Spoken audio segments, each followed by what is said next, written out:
All right. Okay. We are here for another episode of Business Acceleration Playbook, bringing you the plays that you need to win in your business. And today we have a guest that I'm actually super excited to bring to you. I've seen a couple of his videos and he's super charismatic. I like watching, his expressions. I love the idea of the art of face dancing. I love everything about this guest, and I'm super excited for you all to get to meet him. And of course, we have our co-host Angela Buckley from Creatively Efficient here today to help us. We're missing Jeff DeWalskin and Ray Baxter. We miss you guys, and hopefully you'll be back with us soon to co-host. But until then, I want you to go ahead and jump in and introduce yourself and let everybody know who you are and kind of what you do. Who I am and what I do. I just lost my earbud my Bluetooth. Can you hear me straight fine? I can hear you. Yep. Okay, good. In that case, I won't switch over.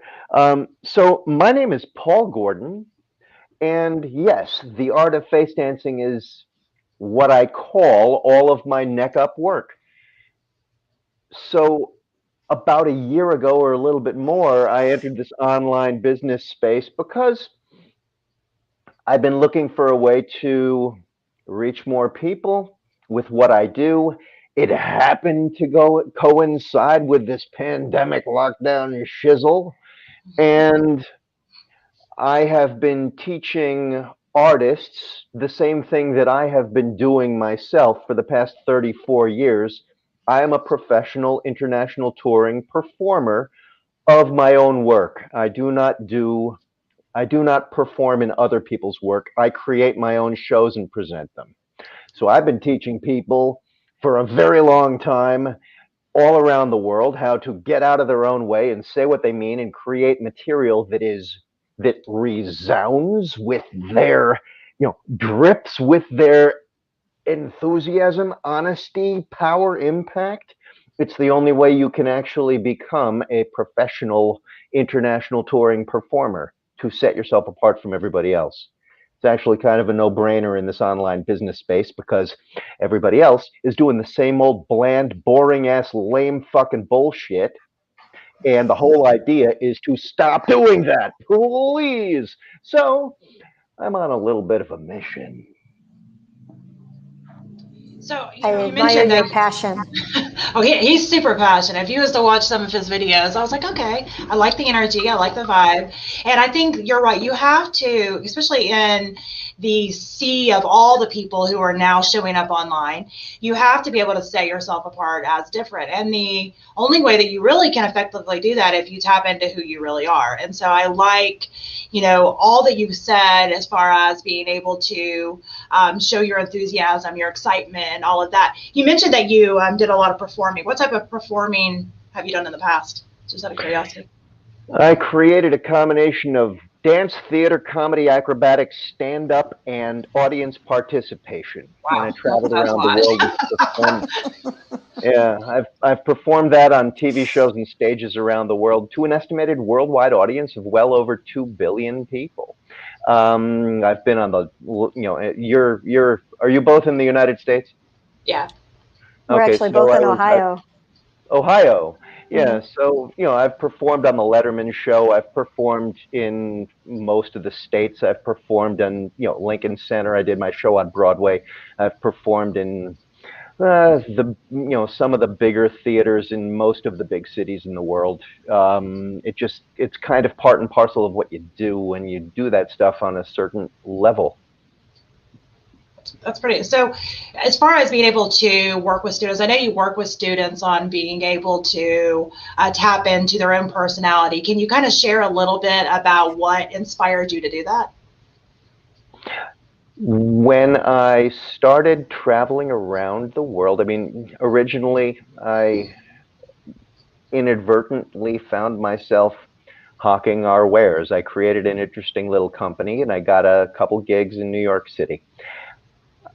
From that, I learned how to call up a bunch of agents and say, we are currently seeking representation, and I got an agent.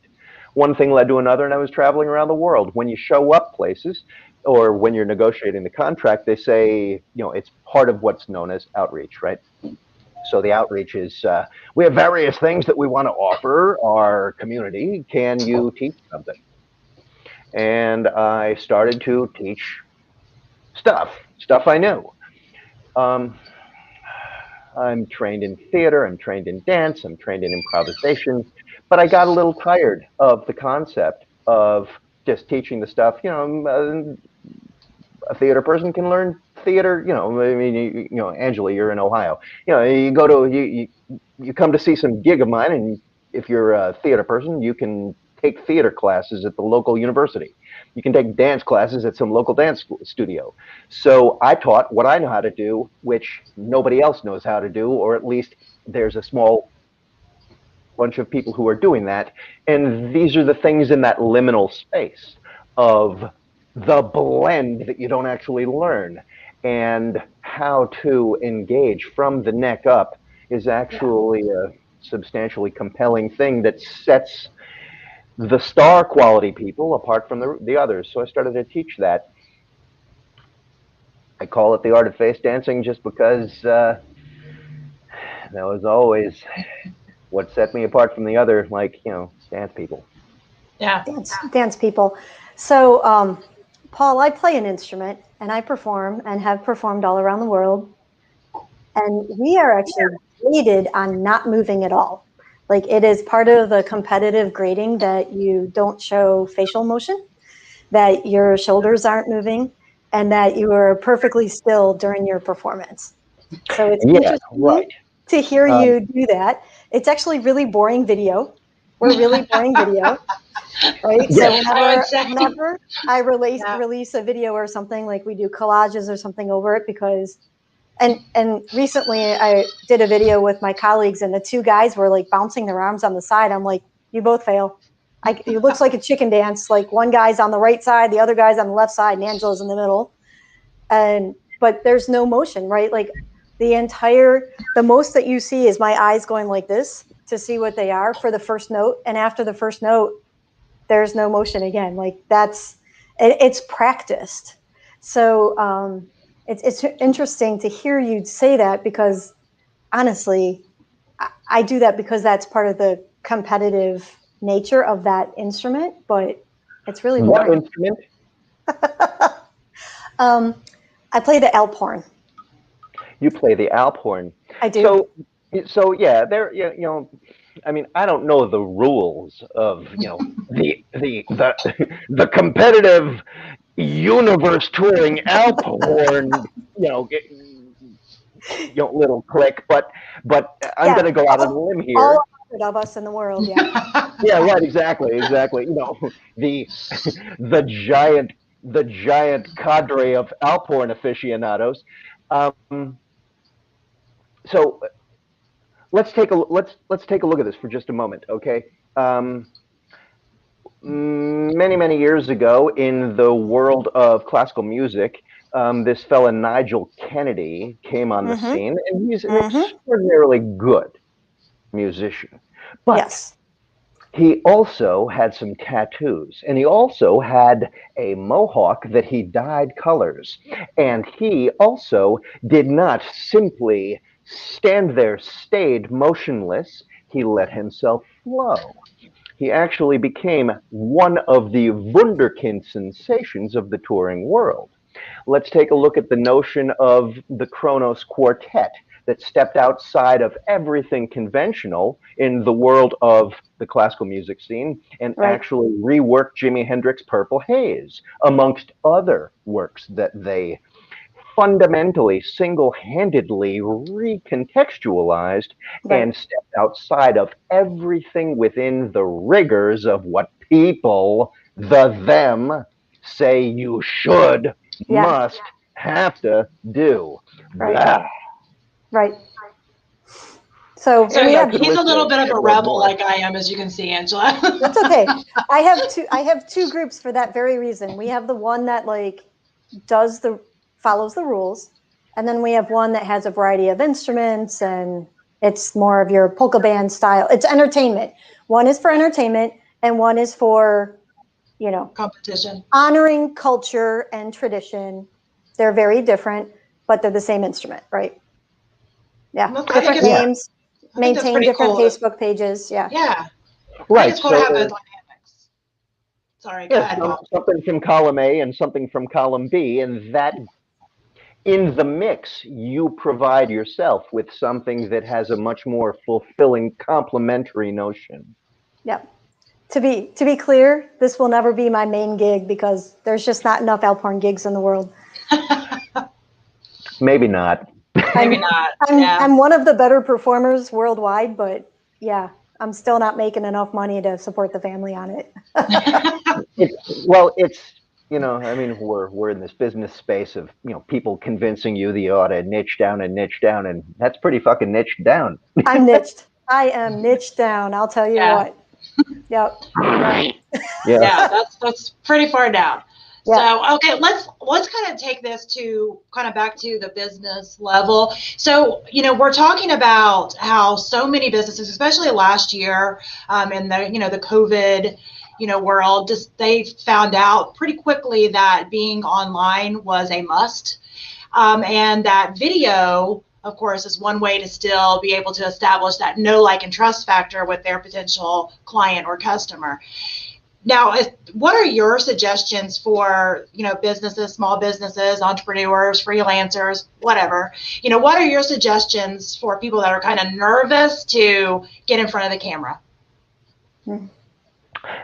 Is that directed to me? That's directed to you. Yeah.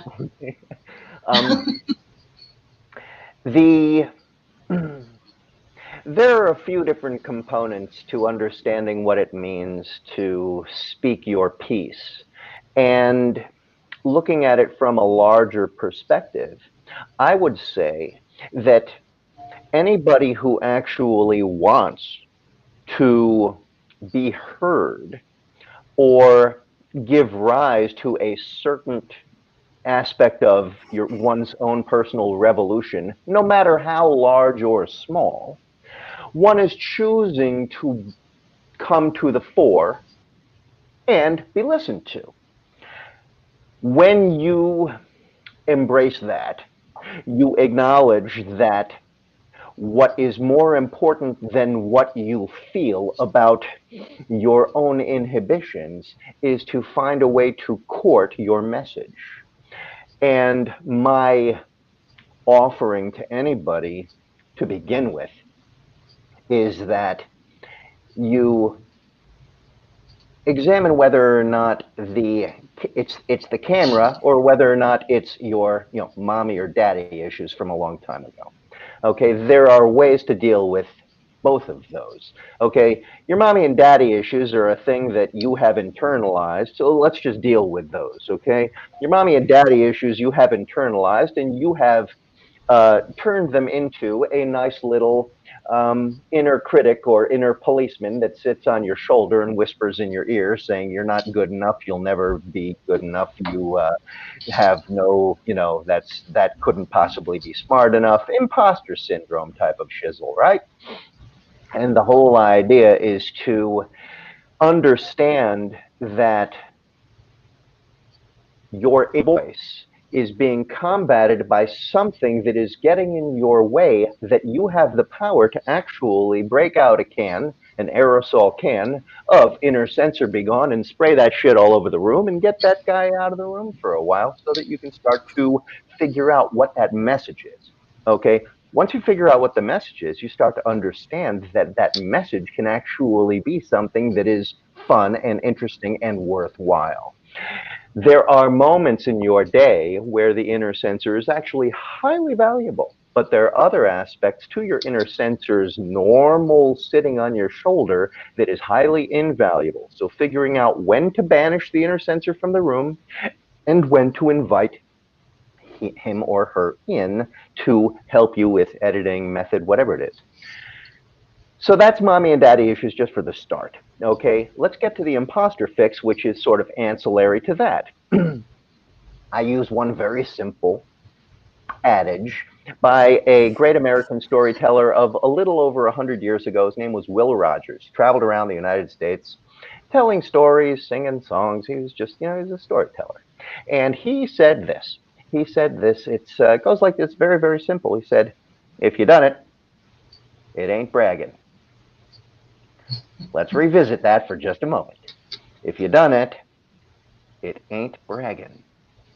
And there are so many of us who start to change our profile page messages, and our family members or people who have known us for a long time say, ooh, that doesn't sound like you, ooh, that's different, and they start to try to make you feel a little self-conscious, all in the interest of protecting you from your lesser than inclinations that may lead to some failure. If you accept that if you done it, it ain't bragging, and you focus on what you have in fact done, the it that you have done becomes something that is not bragging. It is simply your personal experience that you can bring to bear upon your message. And in so doing, you automatically lift yourself or extract yourself from the concept of imposter syndrome and place yourself firmly in you doing your things, regardless of what anybody else says. So that's the second part. And the third part is the camera confidence, which has to do with if you get concerned about looking into a camera, then I would recommend drawing a little smiley face and taping it right next to your camera and looking at the smiley face. If the smiley face isn't good enough, who do you actually address when you look into the camera? You address your favorite, most supportive, close friend, and you speak to that person straight through the camera as if you were sitting down over lunch. It's good. I think that's good. And I think you touched on several things. Imposter syndrome is obviously a big kind of buzzword, buzz term lately, because I think so many people do experience that on some level. And I love that you kind of touched on that for a lot of people out there that may be going through some of those emotions right now. Angela, I wanted to kind of direct this to you because I know obviously we kind of think differently on things, which is why I love having you on my panel, because I like having those different, perspectives. So from somebody that is self-admittedly very analytical on things, like what are some, like as far as going on video or making video, what are some kind of hangups that you've had in the past? Because I know, from my standpoint, I think he touched on a lot of my problems that I had early on, mm-hmm. but I didn't know if was it kind of similar things with you or was it different? So yeah, I've had, all those people that help you not take a risk. That's definitely my cultural background, right? Oh, don't step out too far. And who do you think you are? There's a lot of that. So it's not even so much an imposter syndrome that's coming in from me, but it's coming in from other people, your external sources. And I've had to really focus on who are my five, right? Your vibe attracts your tribe. I've really been focusing on that in the last couple of years, where people are saying, why aren't you doing this? Like, we want to hear from you. And that understanding of what that's going to look like for me. And also it's once you start hearing it and once you really start looking into it, that curiosity in understanding what they want to hear from you. Like, what is it that I'm offering that you think I can help you with? Or what is that unique characteristic that you're seeing, that vibration? Mm-hmm. I think that whole resonant kind of conversation has helped me cull my support staff, let's say, so that I have people who are truly in my court and who are truly supporting me, instead of saying, well, I don't like that, and I don't like that, and I don't like that, and you shouldn't, and you shouldn't, you shouldn't. Once you start really identifying who is in your court and who is not, because those people who are saying you shouldn't might not be in your court, not nearly as much as you thought they were. And maybe you have to proceed with caution. It's definitely a growth step, and it's definitely a little bit scary to maybe put down some of those friendships or put them just farther back, and let other friendships and other support roles take a more prominent role as you take some of these risky steps, right? For some people, Absolutely. going on camera is so scary. I got over the whole being in front of crowds thing at a young age. It wasn't the most caring way of doing it. My dad pretty much said, stand up there or cry. I don't care which, but you're still going to do it. That was literally how he dealt with stage fright with kids. So I wasn't going to cry in front of 500 people. So I guess I just at some point figured it out. I think there's maybe nicer ways of doing that. I don't know. It worked. I mean, I can go in front of a crowd and talk. There he is. He's back now. We got him. There you are. Yep. Hi. How you doing, Paul? We were just we were just chatting. You vanished. You were just like boop. So we just kept talking. But you know what? Exactly. We sprayed that little be gone, and there you were. You were out. That's right. Spray some Right troll, there. be gone, get him out of here. I think that's good. So we had a couple of comments. I'm going to say hello to Jason Taylor real quick, and he's also in Ohio. Yay, Ohio. And then yay, Ohio. when you vanished, somebody was questioning where you went, I think. So Paul's back now, so now you don't have to just hear me and Angela only. So yay, everybody. But no, Angela, I had asked Angela, I didn't know how much of that you caught about kind of her experiences with, any hangups she had when she started going on video. You touched on a lot of mine. A lot of mine were very much the imposter syndrome. Like, who wants to listen to me? Like, why do they care about what I say? And then there was also the part that I am very ADHD. Like I am self-diagnosed, but very ADHD. So the whole time that I would be live, I would be noticing, oh, I need to wax my eyebrows, or, oh, why does my hair look like that? Or, oh, and so I have to make myself not look at myself. I have to look at whoever I'm speaking with or pick different points. It's just some of these little tricks you have to teach yourself, because those were my hangups, because I would spend so much time like, why do I look like that? Type of thing, which is not why anybody's here. So, I mean, I think for me, that was some of the stuff that Angela was sharing, some of her experiences. So I know with businesses, I am always telling my clients that they need to start getting in front of the camera. That even if they don't have a quote unquote professional setup, use their phone, use their iPad, use anything at the very beginning to be able to get in front of their potential customer or client and be able to, again, establish that know, like, and trust, even if they're not local, right? You're not able to actually get face to face. I'm not somebody that knows a lot about like the tech as far as like what cameras or whatever. So I was kind of curious, like what are your suggestions? If somebody is just starting out getting on video, do you usually recommend like a phone or an iPad, like I typically do, because I don't know what else to recommend. Do you use, okay, so that's good. I'll let you just kind of chat on all of that. Phone is fine. Phone is better. I mean, here we are on my laptop, but I tend to use my phone. I use my phone. I have a slightly fancier rig, but I have an incredibly simple thing. So all I have is a phone in a gimbal on a tripod. Yeah. And when I record my own individual stuff and I'm not listening to other people, then I keep it wired. I don't have a wireless. I keep it wired. So this is a Shure wired lavalier microphone. I have that exact stuff. Yay! Unbelievable. I feel good about myself right now. You don't know how good I feel about myself, because I don't know anything about stuff. Yeah, it's like $80, and in fact, Shure makes great stuff. Sennheiser makes great stuff, but it's more expensive. That's actually what my microphone is. So that was my only experience, was I've always done vocals, like as far as like singing. So I always use this type of microphone. So when you don't know what else to use, you're like, well, that always worked. Let me just get that brand. So I bought that brand I bought that brand Lafayette. So I did that. I didn't know that was the best, but it was the only one that I knew.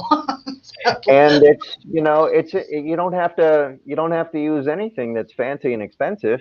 I mean, there's a lot of people using a Blue Yeti, and they don't need to, the reason they use a Blue Yeti is because some other no talent ass clown that they know has a Blue Yeti. So, ooh, I'm going to get that. You don't need someone else's stuff unless they actually know what they're doing. But as long as you keep it cheap, and eventually when you need to trade up, you trade up. So it's far more important to have an important message and say it well. It's not even important to have an important message. If you have a mediocrely, how's that for an right. That's a good word. We can use it. Yeah. If you have some kind of message that you're still working on, you haven't honed it and you haven't figured it out yet, and it's kind of not up to par, and yet you know how to deliver it very well, you will get engagement, because you will be interesting. You will extract yourself from the bottom, that bottom third boring ass herd of people who are droning on like everybody else and using the same basic, scripted principles that suck. And you will have become one of the interesting people, even if your message is not so great yet. If you have a really, really valuable message and your message is said really boring, it will have less engagement and less impact than if you actually know what you're talking about, know how to deliver it well. So the message is more important than what you look like. And everything being a placeholder, or at least I encourage all of my clients to understand this. Everything is a placeholder.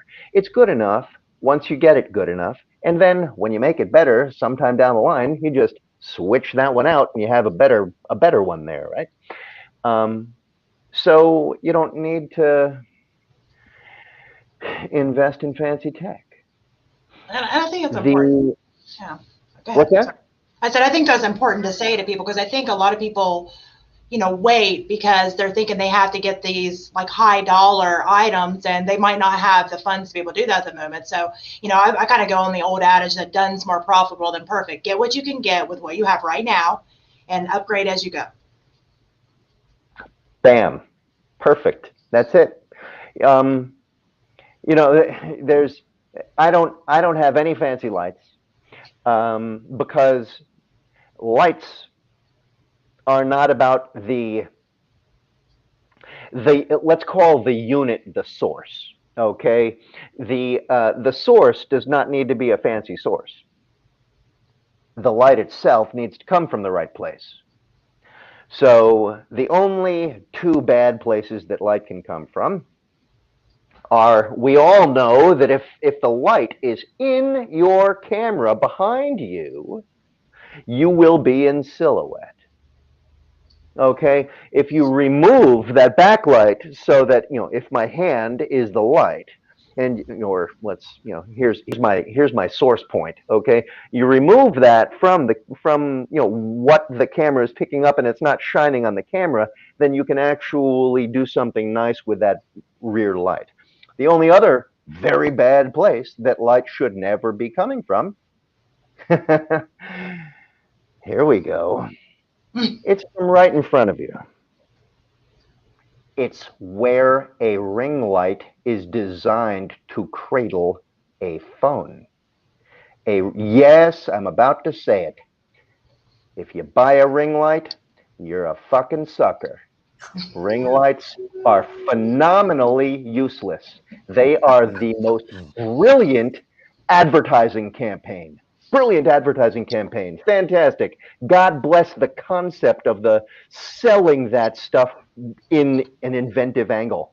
The thing is a worthless piece of shit, and you need not ever buy one, because its entire raison d'etre is that it cradles the phone, and therefore all of your source light is coming from directly in front. It's the only place you shouldn't have it. You should have it from cross shadow, wherever it is.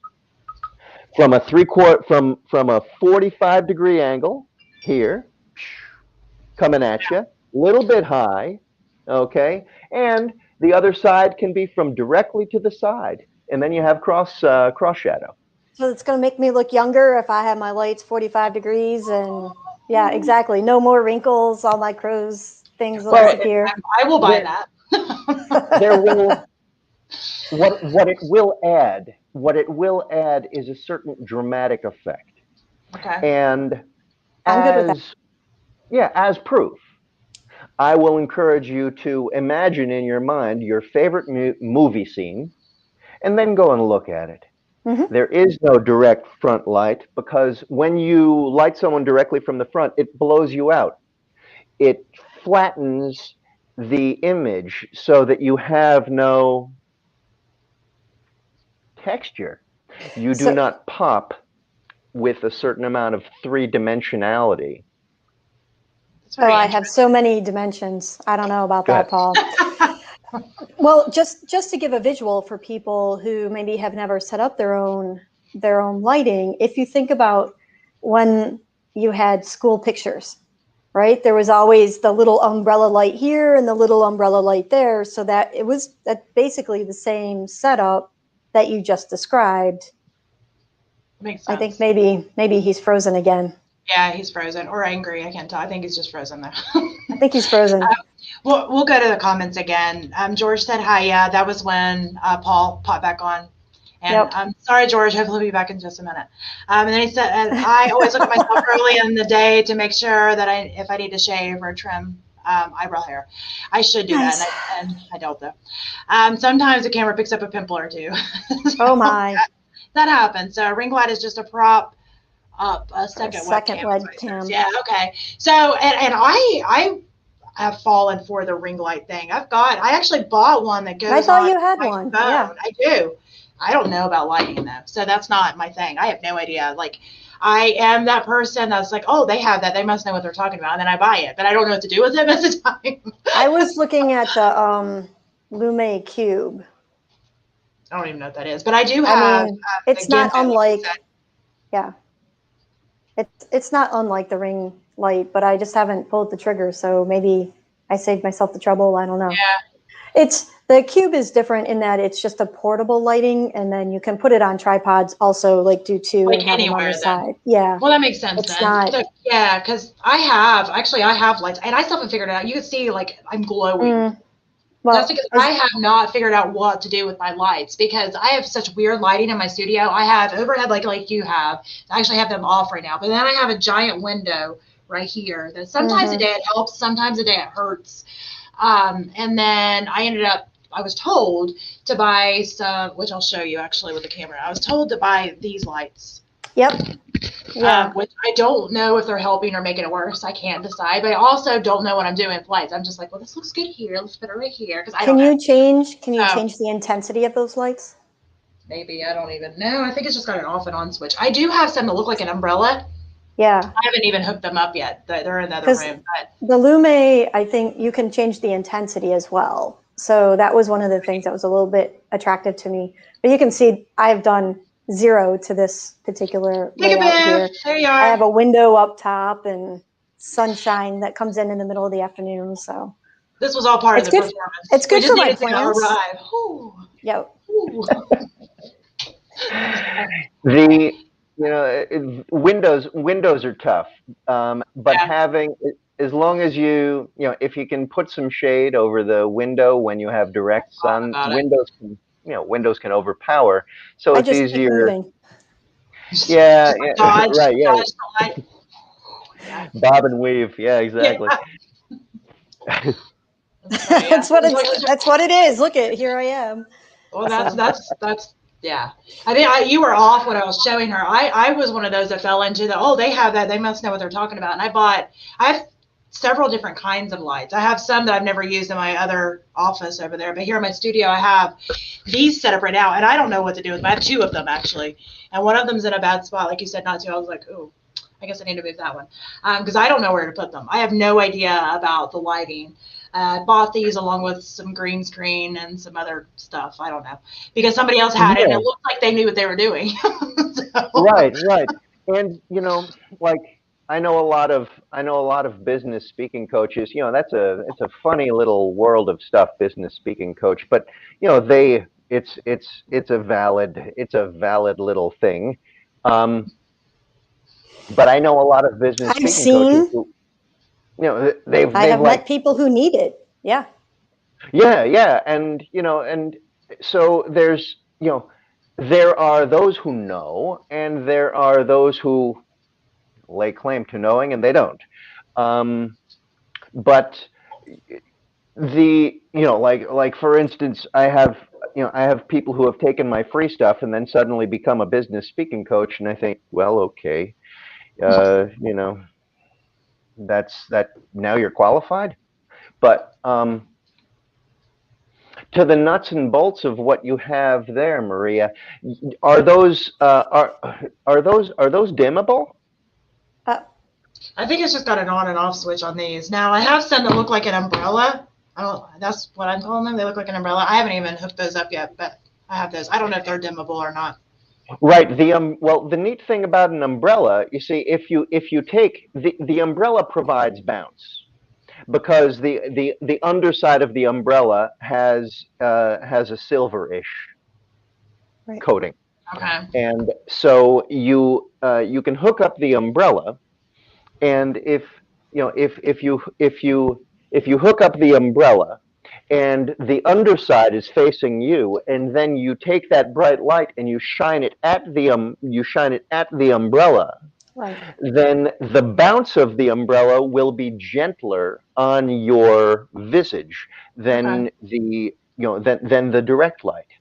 And because you have those, it's a nice way to soften the light that you have on you with those very powerful lamps you have there.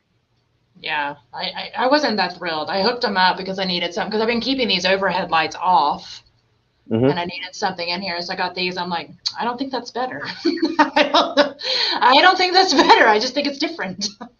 Yeah, So, right, not better, but different. yeah. But because you have those umbrellas, you may find that if you in fact just open one of the umbrellas and attach it to, it may well have an attachment to a little stand, or you can just clamp it to a chair, and then you turn that unit to the umbrella so that the bounce goes away to the umbrella and then bounces onto you. And you You will want 45-degree angles.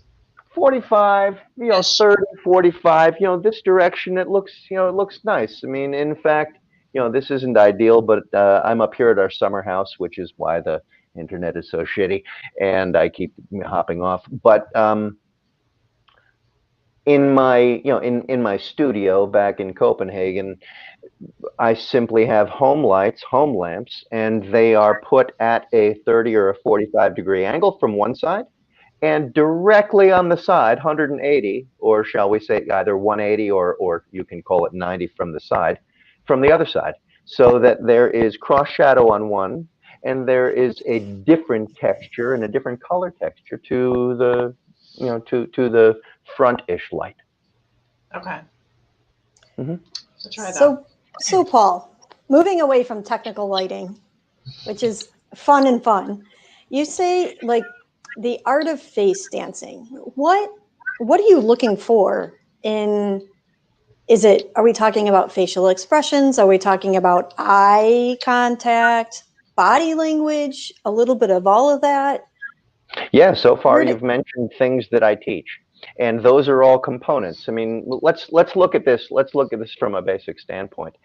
Um, you have an ability to relate to someone, so you are going to have a few different components. Okay, and one of your components is understanding your camera universe. Right? This is your camera universe, and what's interesting about your camera universe is that everything I show you is everything you see, because when you are staring at that screen, what I show you is your everything. And to go back to the understanding of name your favorite scene in any movie and look at it, you will see that there almost never will be a floating head in the middle of nowhere. Your extra information in the composition of what you offer can inform people further about what you have, and it should not be a floating head. So you have your self on your camera universe. Then you also have what you say, the things that you like to say in your own specific way, with your own language, your lingo, or cool little sexy phrases that you might use, and that is your own personal flair for saying exactly the things you want to say the way you want to say them, which also happens to be your branding, right? Right. Then you have all of your presentation skills, how to look into and how to relate and how to, like here. Okay, I'm just going to, just because I was seated, but,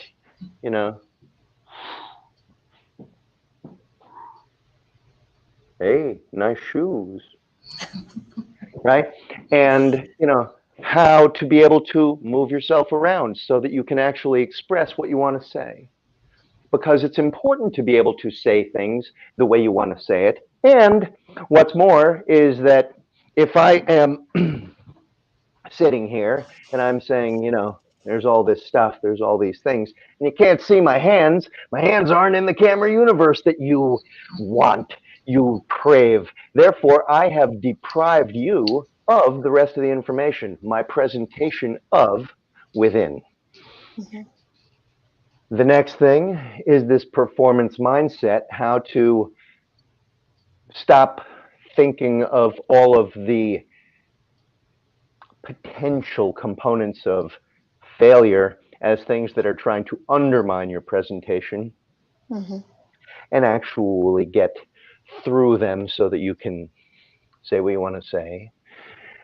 And the last thing is the storytelling, because storytelling is highly valuable for many different reasons, and actually it's the anchor that attaches your concepts to something that elicits empathy in your viewer listener.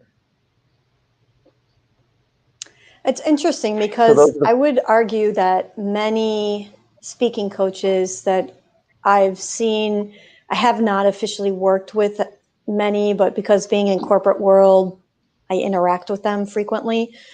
They always want to start with the story part. And you were on 0.5 before you got to story, right? You were talking all about the presentation in those first impact. And we have a new director recently joined, and he frequently talks about PI, which is perception, image, and execution. And we honestly, before him, especially in manufacturing world, no one talks about perception. We only ever talk about execution, which is right into that storytelling. But you had all of these extra points before you got there. And we know from our neuropsychology studies that it really is perception and image before you ever get to execution. One of the other things about, when people think, ooh, I look at myself and I press delete because I don't think I look good enough, I say, Stephen Hawking didn't let his drooling get in the way of his coming out on stage in his motorized wheelchair and having his voice activated recognition system say his words for him. Oh. Instead of saying, nah, people see a drooling fool, I'm not going to do this, So when you believe what you are talking about and you incorporate a sense of understanding of control through an awareness of all of the tools that you can bring to bear upon your presentation, and then use those to start to infuse your delivery with a little bit of confidence, it will pick up momentum. As you hone everything else, it will all gradually incorporate and integrate and turn into something larger. But my claim is actually, you don't need a niche, you don't need a funnel, you don't need an avatar. You don't need all that stuff. What you need is to start to understand that we live in a video is king world. And if you can actually start to learn how, through good method, to enjoy grooving on this, then you end up becoming what I refer to as one of the people who engages with unedited brilliance. And then you don't even need an editor. All of those video editors will end up, unfortunately, being put out of a job. But you know something? When you have that summit, webinar, sales pitch, Zoom call thing, where's that video editor guru gonna help you then, huh? Ain't none to be found, because you need to bring your unedited brilliance.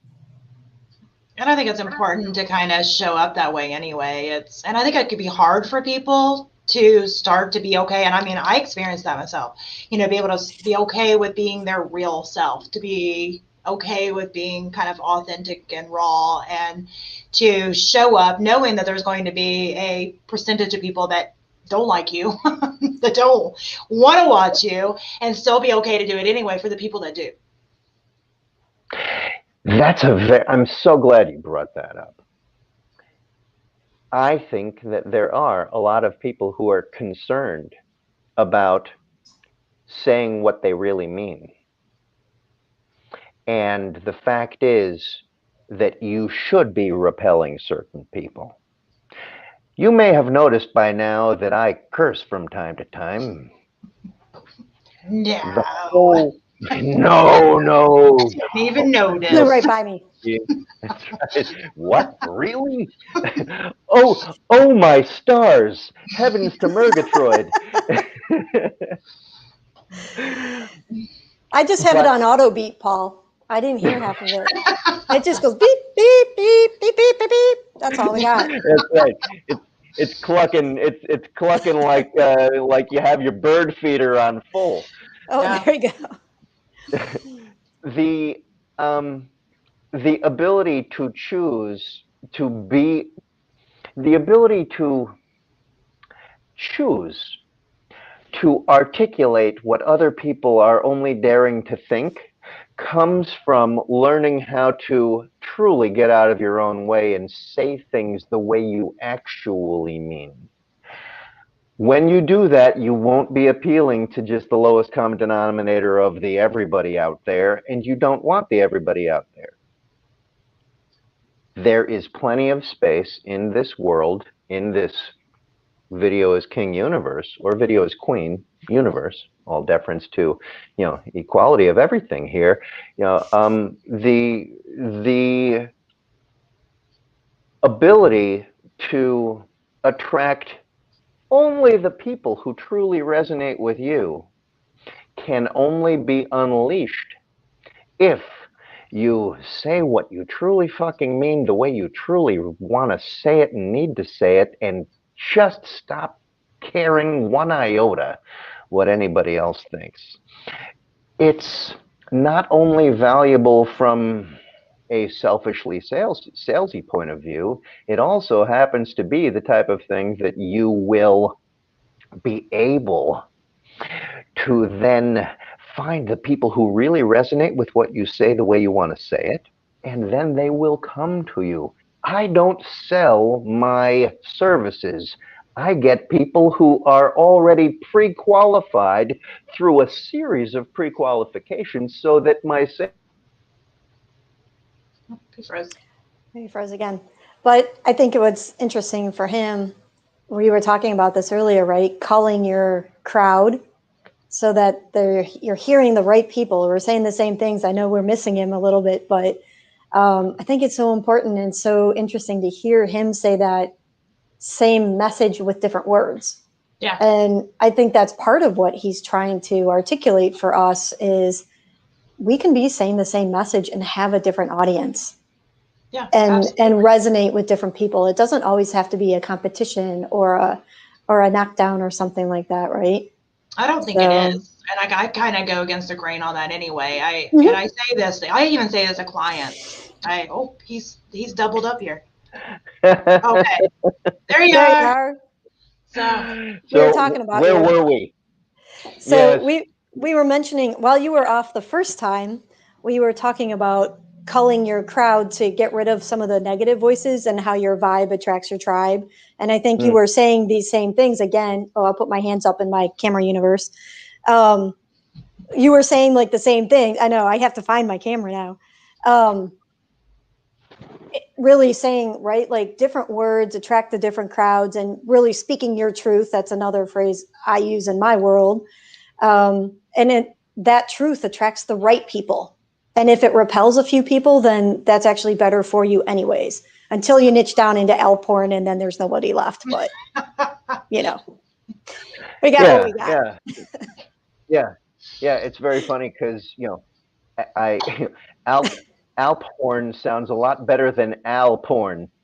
Never heard that yes, one before. Let me tell you. probably important to No one, enunciate that, I guess. yeah. Let me just tell you. I have that one. I have how do you smoke that? The jokes at about 9 o'clock at night, they pretty much all run on the same. Yeah. On the They've same all level. had a few drinks. They've all Right. said the same jokes. That's my level, completely sober. So Mhm. completely Yep. sober because I enjoy that. But anyway, I digress. It's all good. No, So but attracting your tribe and repelling those who don't fit, I think, is where we left off, Paul. yeah. If you wanted to continue on from where Can you you hear? were. I don't know if you can hear. Can you hear? Oh no! Look, he's a floating head. Okay. Well, he may not be able to hear at this moment, but No. we'll just keep talking. So, okay. So, yeah, I agree on that. And I think sometimes it can be hard to kind of get past that point of, well, if I say this, then, maybe this person won't want to work with me or this person won't want to work with me. But, the best definition of marketing, like if you actually look it up, and I can't remember who said this. I don't know if it was Tony Robbins or Dean Graziosi or somebody, it was somebody that said this, that the best definition of marketing is you are pulling in your people and at the same time you're repelling the people that aren't for you. And that can be a tough pill to swallow for a business owner or an entrepreneur, especially if you're early in your years, of entrepreneurship or business ownership, because, well, let's be honest, you need the money, right? So, you need those dollars. So you want all the people, you think. So you're afraid to really craft that message in a way that's going to repel the people that really aren't your people. That can be scary. But that's actually the best thing that you can do. And I mean, you do hear it in niche down, niche down, niche down. I'm not a big fan of niching down really, really far, but I am a fan of crafting your message to where even if you do 3 or 4 or 5 things, whatever, that the core purpose, the core message is the same. Yep. If that makes sense. That's how I do it. Yeah. Yep. I think where people get scared though is what happens if you niche down into a point where you've also lost some personal friendships. And I think this can happen, especially when you start talking about coaching and transparency and open and honesty. Some people come from cultures and religions that maybe they're afraid or your family is afraid. And so that's a real struggle, I think, for some entrepreneurs, right? Especially in the beginning, is finding your voice and of course not for everyone, right? But everybody's journey is a little bit different and the story where you come from is different, but losing the fear of losing that person that isn't the fit. And that sometimes applies in your family, or you know what? You don't have to bring your family into your business. That doesn't have to be a thing. That's all right. We're almost done anyway. So if you vanish again, we'll just say bye, everybody. That's fine. Yeah, right. Exactly. This is I don't know what happened from this internet bizarreness, bizarro alternate universe, but what we were able to gather here is a pleasure. I enjoy talking to you folks. I enjoy it as well. And we've had a great time having you on, and I love the advice that you gave everybody. And Angela, did you have anything in case he gets dropped again that you wanted to ask real quick? Well, really, where should people find him? Where Yes, would I, if I'm go. looking Good for job. you, tell me what I need to do. Right. So, for starters, because my name is Paul Gordon, I have sneakily changed my name on Facebook to Gordon Paul, just for my own shits and giggles. Yeah, I was so So confused by that at first. I'm like, wait a minute, is it Paul or Gordon? Paul or Gordon? exactly, yeah. Gordon. There's Paul. Never One of trust a those guy with two people. first names. Exactly, one of those people with two first names, and just for fun, I reversed it. So everybody who has only exclusively like encountered me through Messenger or whatever on Facebook calls me Gordon, and I know that because eventually my friends call me Paul, right? So we are now buds, and you now know that. Hey, Paul. Hey, Ange, and um, my my group is the Art of Face Dancing on Facebook. I'm also www, right? theartoffacedancing.com. Um, I was considering giving it a longer name, but Couldn't find any more words to fit in there. yeah, I have a series of uh, domains for various things, and none of them are short, and I like it that way. Paul, I play elf horn. I mean, it's 12 foot long. You know, Exactly. we're Good old okay. Al. We're okay. Yeah. Right. I think And we might of get course, along. yeah, yeah, exactly. Yeah. Yeah, we should have a Hefeweizen someday. And we Um, should. Next time yes, I'm over in Germany, give you a exactly. ring. Yep. Um, yeah, I was born in Lakewood, Ohio, just outside of Cleveland. Okay. Oh, I lived in Fairview Park for a long time, and I graduated from North Olmsted. I know Lakewood Mm, quite well. it's Interesting. we get out into the world, divide I and was going to conquer. say, so you might know Cleveland and some of the music scene. It's been a long time, but I have some buds who live there. Sure. Yeah, That's awesome. So fun. Yeah. make sure everybody that's been listening, make sure that you check out Gordon Paul on Facebook, but his friends call him Paul. And then you can also go to www.theartoffacadancing.com to find out more about Paul and what he has to offer. And do you have any quick takeaways, Paul, that you want to tell anybody listening? Or if not, just say bye, whatever. Yes, I do. I want to let you know that if you're going to go live, if you're going to do whatever you want to do, um, you're going to press play, right? And get comfortable with the concept that you are going to begin immediately by looking into the camera and talking to one person and one person only.